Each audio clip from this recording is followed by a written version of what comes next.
Lakini Kristo akiisha kuja, aliye kuhani mkuu wa mambo mema yatakayo kuwepo kwa hema iliyo kubwa na kamilifu zaidi, yasiyofanyika kwa mikono, maana yake isiyo ya ulimwengu huu, wala si kwa damu ya mbuzi na ndama, bali kwa damu yake mwenyewe.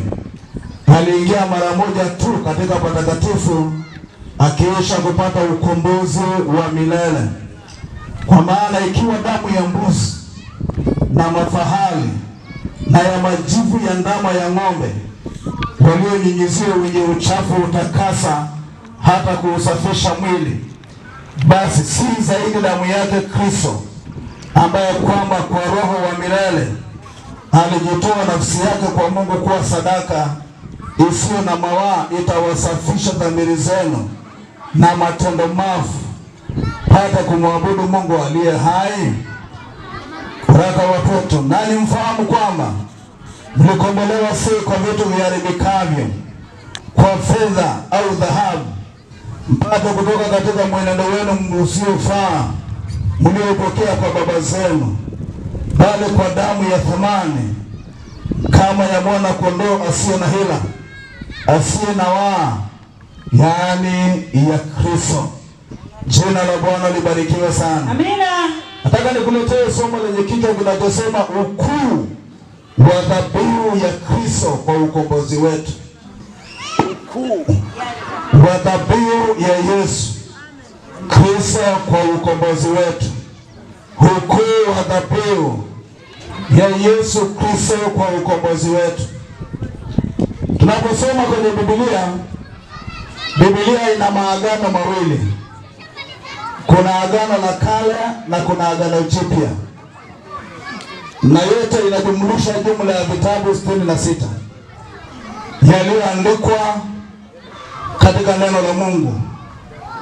Na namna Mungu alivyofanya kazi katika maagano haya, alifanya kwa namna mbili tofauti. Baada tu ya mwanadamu kuanguka, Mungu alitamani mwanadamu arejeshwe kwenye mikono ya Mungu, kwa sababu tunafahamu Biblia ndio inaeleza mwanzo wa kila tunachokiona.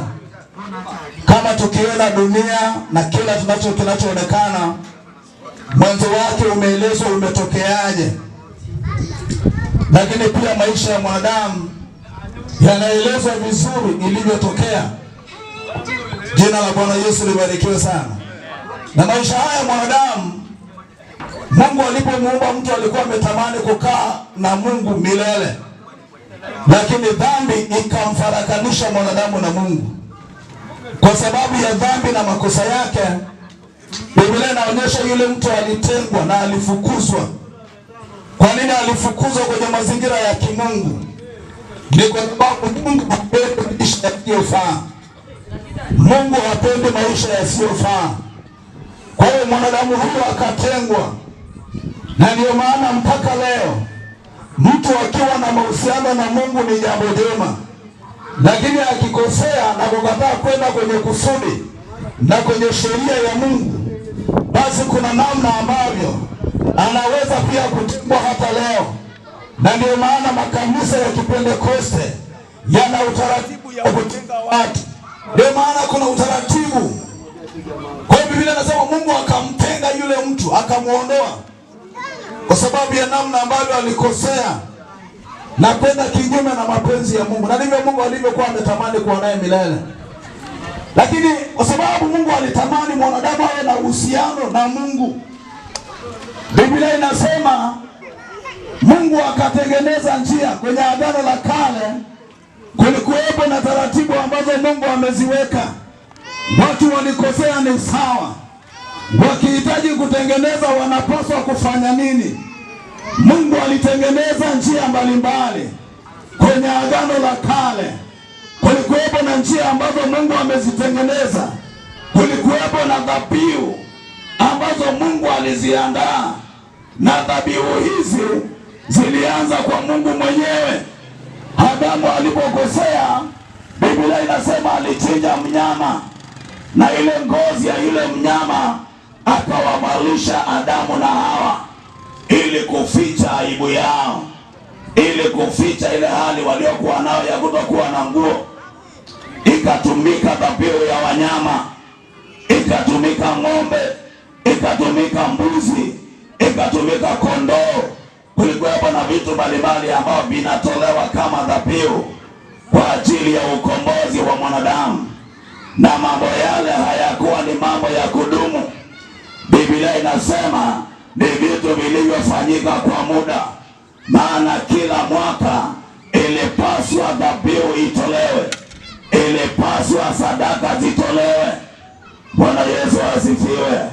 Kwa hiyo mara kwa mara walitoa, lakini tunaposoma kwenye kitabu cha Waebrania, anasema kwa habari ya kuja kwa Yesu, anasema kwa habari ya Yesu kutokea, kwamba Yesu alipotokea yeye ikawa ni tofauti, kwamba wale makuhani mara zote walipokuwa wanaingia kwenye ibada au kwenye huduma, ililazimika watumie damu ya mbuzi, damu ya wanyama, ili waweze kuwa na utakaso na ili watu waweze kusamehewa.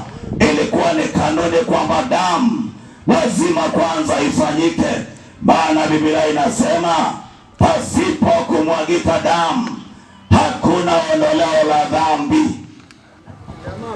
Dhambi zilipokuwa hapa kwenye Agano la Kale zilikuwa zinafunikwa tu, hazikuwa zinaondolewa, zilikuwa zinafunikwa, na kila mwaka ilibidi wanyama wachinjwe. Lakini Yesu alipotokea, yeye ni tofauti na makuhani waliokuwepo. Biblia inasema aliingia patakatifu pa patakatifu, na sio kwa damu ya mbuzi, sio kwa damu ya wanyama. Biblia inasema ni kwa damu yake mwenyewe, kwamba damu yake mwenyewe ilihitajika kwa ajili ya ukombozi. Ya wanyama ilitolewa mara nyingi, lakini damu ya Yesu Kristo, Biblia inasema ni mara moja ilitolewa na ikatosha kwa ukombozi wa milele.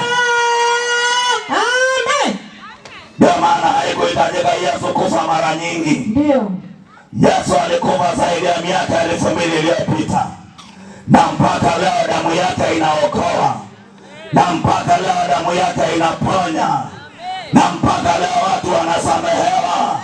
Hatuhitaji wanyama, hatuhitaji damu nyingine, maana yuko damu ya Yesu Kristo. Biblia inasema huyu aliyezaliwa ni mwokozi wa ulimwengu, kwamba amekuja kuwa mpatanishi kati ya mwanadamu na Mungu.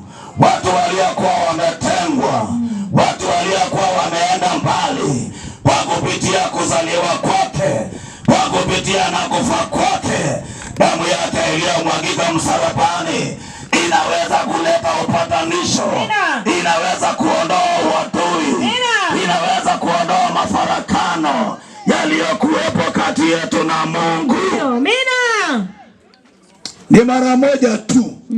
Mwambie jirani yako ni mara moja tu. Ni mara moja tu. Jina la Yesu libarikiwe sana. Amina. Na tukimwamini huyo Yesu, damu yake inatuokoa. Ndio. Damu yake inatusamehe. Yesu aliyekufa ndiye ambaye anaokoa mpaka leo. Hakuna dini inayoweza kuokoa wala kubadilisha mwanadamu. Lakini yuko Yesu abadilisha. Yuko Yesu ambaye mtu akikutana naye maisha yake yanabadilika, maisha yake yanakuwa mapya. Na ndio maana tumeokoka. Ndio. Hatukuzaliwa tukiwa tumeokoka. Nilikuwa naangalia wale vijana walipokuwa wanakuja pale, nikaona wale maskolio pale. Namna walivyovaa, wakanikumbusha nilivyokuwa hivyo. Kasema wamenikumbusha mbali sana. Ndio. Maana ndivyo nilivyotokea. Ndivyo nilivyokuwa. Tumepitia mambo ya mila na taratibu zake, lakini asijaleta badiliko kwenye maisha yetu. Yesu Mwokozi tulipompata, yeye tumaini la uzima. Bwana Yesu asifiwe. Kwa hiyo amenikumbusha mbali, nikaangalia. Kasema Yesu anabadilishaga watu. Bwana Yesu asifiwe sana. Sasa ukombozi wa mwanadamu unatokana na Yesu tu. Kama walivyotumia wanyama, kipindi chake kimeisha. Na ndio maana leo hatuhitaji mbuzi ili mtu akombolewe. Hapana. Hatuhitaji kuku ili mtu akombolewe. Hatuhitaji maharage ili mtu akaokolewe. Ili mtu akombolewe, iko damu ya Yesu Mwokozi. Amina, amina, amina, amina. Leo ukikuta unaambiwa leta kuku, huo ni uganga wa kienyeji. Tapeli. Bwana Yesu asifiwe. Amina. Huko ni kupigwa mchana. Ndio. Lakini Yesu anayeokoa yupo. Amina. Yesu anayebadilisha yupo. Amina. Damu yake iko hai. Inaondoa laana. Inaondoa mikosi. Inaondoa kila uharibifu. Ndio maana tumeokoka na tumebakia tu tumeokoka. Ndio. Hatuhitaji chochote. Jina la Yesu libarikiwe. Amina. Anasema mfahamu kwamba mlikombolewa si kwa vitu viharibikavyo, sio kwa fedha, sio kwa dhahabu, bali kwa damu ya mwana kondoo. Nikamwambia fedha ni kitu kizuri na dhahabu ni kitu kizuri, lakini ni kwa maisha ya leo, ni kwa maisha ya sasa. Utajenga, utaendelea, utafanya vitu vingi, lakini si kwa ajili ya ufalme wa Mungu. Haina sehemu ya ukombozi kwenye roho ya mtu. Lakini Yesu aliye hai anaweza kuokoa. Amina.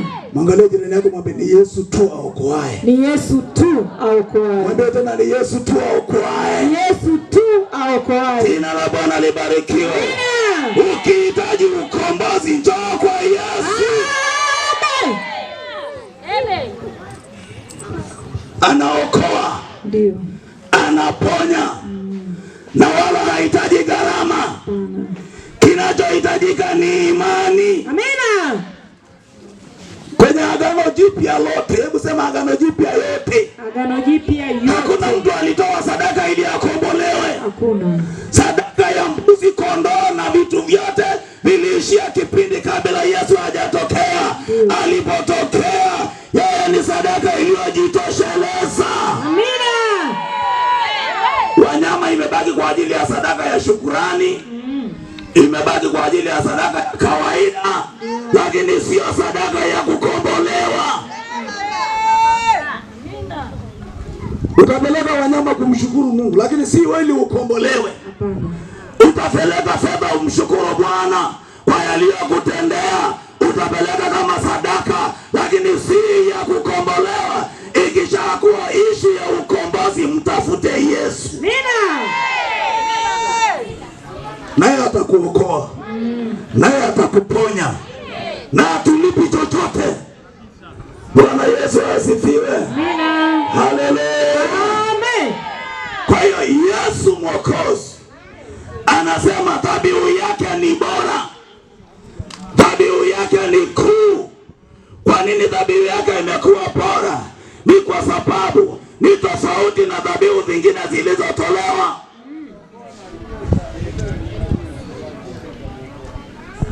Bwana Yesu asifiwe sana. Amen. Wao walitumia vitu mbalimbali, lakini gharama ya ukombozi wa Yesu ili gharimu uhai wake mwenyewe. Sasa utatoa kitu gani tena? Kifo chake kimetosha. Wokovu wake umetosha. Hata tukomboa na mgonjwa, hata tukomboa na laana, hata tukomboa na mikosi, hata tukomboa na magonjwa. Ni kumwamini, ni kumkubali ya kwamba ni Bwana na Mwokozi. Atakuokoa kwenye maisha yako. Amina, amina, amina. Jina la Yesu libarikiwe sana. Amina. Ni vizuri tufahamu ukweli. Ndio. Lakini pia na kujua kile ambacho msingi wa Biblia unasema. Biblia inasema watu wangu wanaangamizwa kwa kukosa maarifa. Ndio. Unahitaji kuelewa neno linasema nini. Kama unahitaji kumtafuta Mungu, Yesu akasema mimi ndimi njia ya kweli na uzima. mtu haji kwangu ila kwa njia ya Baba. Yesu ndiye mlango ulio wazi. Yesu ndiye njia ya kweli iliyowekwa kwa ukombozi wa maisha yetu. Amina. Usihitaji kupotea, unahitaji kumpata Yesu. Na ukimpata anakubadilisha. Amina. Atakuondoa kwenye ulevi.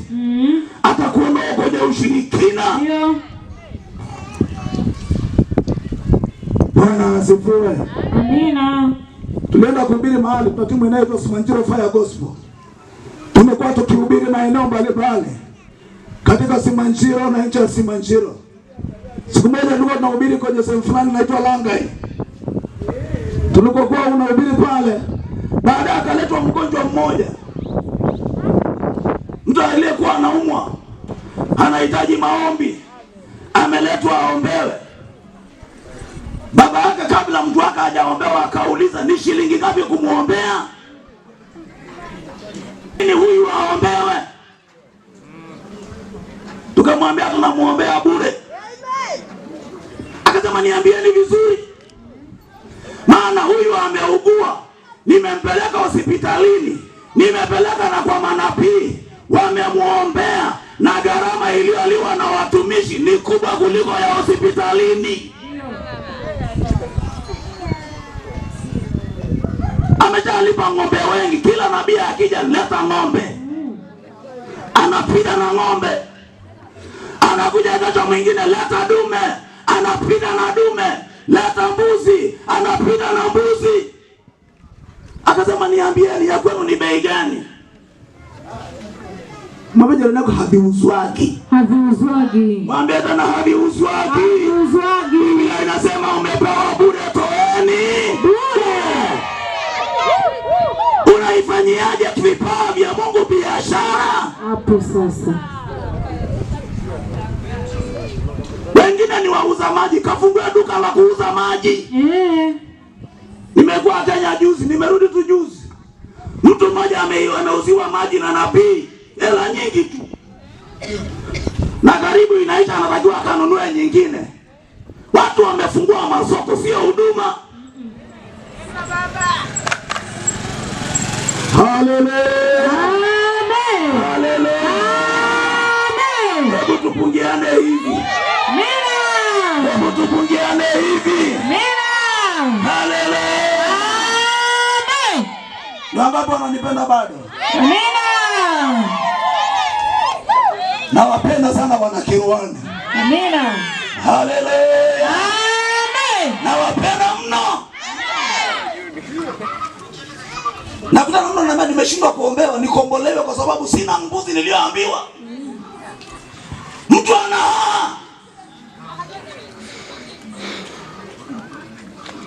Jamani, haleluya. Amina. Hatutosi, tunaombea. Amina. Na Bwana anaponya. Ndio. Na Bwana anaokoa. Na Bwana anafungua. Amen. Jina la Yesu libarikiwe sana. Amina. Nataka nikwambie rafiki, gharama iliyolipwa na Yesu ili tupate ukombozi imetosha. Amina. Hakuhitaji kinyongeza. Hapana. Ukitaka kukombolewa, yuko Yesu anayekomboa. Tena ile yenyewe ya ukombozi ni ya kupatania. Naweza mkapunguziana kama watu wanaoziana ng'ombe. Ilikuwa 1,500 hata 50,000 za watu. Ingekuwa ni ya Mungu haifanywagi hivyo.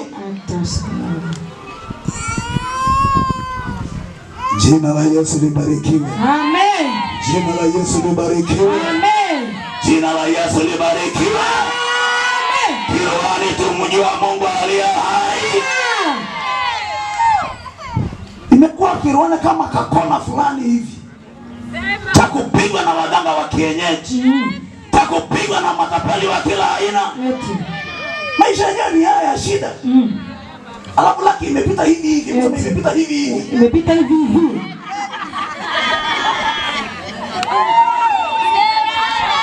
Tena si ajabu ni madeni ya vikundi. Ikapita hivi hivi.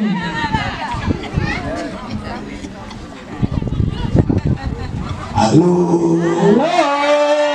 Halo. Mwambie jirani yako, wenzako tumeshtuka. Wenzako tumeshtuka. Mwambie tena tumeshtuka. Tumeshtuka. Ukija unyapia tunaangalia neno linasemaje. Ndio. Ukija kuweka nje na Biblia, biashara yako imeishia hapo. Mchungaji sasa. Jina la Yesu libarikiwe sana. Amen. Tunamhitaji Yesu. Amen. Tunamhitaji Yesu. Amen. Na Yesu ndiye mwokozi wa ulimwengu. Na ndio maana leo tunatangaza habari zake. Tena tukiwa na furaha. Tena tukiwa na amani. Na kwamba amezaliwa mwokozi. Na kama ni mwokozi, hatupaswi kuendelea kuteseka. Hatupaswi kuendelea kupata shida. Tumkubali Yesu aliyekuja. Tumkubali Yesu aliyezaliwa. Na maisha yetu yatakuwa salama.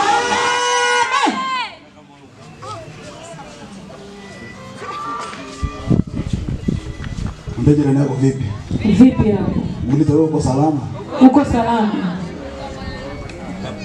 Au umepitiwa? Au umeshapitiwa? Sijali. Watu wanapataga tu hasara. Ndio. Lakini sasa mpate Yesu. Amen. Naomba tusimame. Hebu naomba tusogee hapa mbele. Wote tu walioko kule nyuma wamejificha, naona wengine wamejificha kabisa. Hakuna kujificha.